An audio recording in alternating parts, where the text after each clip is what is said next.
You've built your US plan, school, work, maybe even a path to a green card. But then you hear news that rocks your world. The government is proposing a rule that could deny permanent residency if they think you might one day rely on government benefits.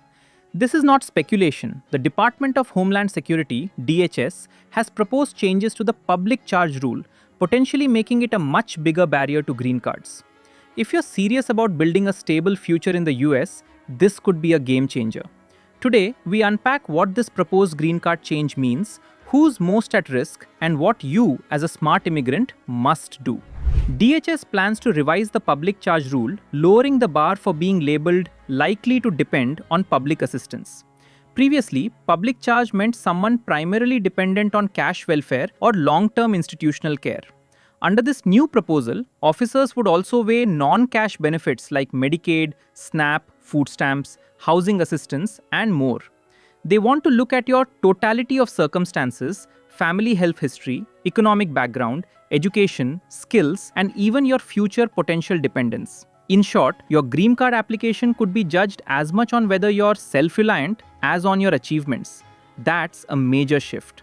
So who's most at risk? According to analysis by the American Immigration Council, this change could hit low-income immigrants, students, workers on H-1B visas, and families depending on modest public support. This is especially dangerous for people who use non-cash benefits. Things like Medicaid, SNAP, or Section 8 housing could now count heavily in a public charge test.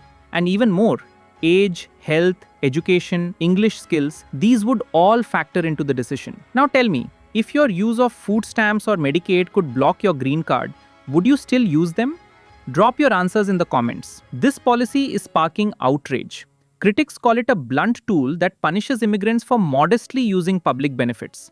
Advocacy groups warn it could create a chilling effect, meaning immigrants who truly need help might avoid using benefits out of fear it will harm their green card chances. Some experts argue it violates basic fairness. If a USCIS officer can decide based on their opinion whether you're likely to need future benefits, that gives too much subjective power. On top of that, millions of immigrants depend on healthcare, food, and housing. If they avoid benefits, it could damage not just their futures, but public health too. If you're someone building your path to lawful permanent resident, a smart immigrant, here's what you need to do right now. Review your benefit usage carefully and always get legal advice before making changes. Build a strong financial and personal profile. Show income, savings, and self-sufficiency. Stay updated. This is a proposed rule, not final. Public comment is open, so engage, inform yourself, and get legal advice.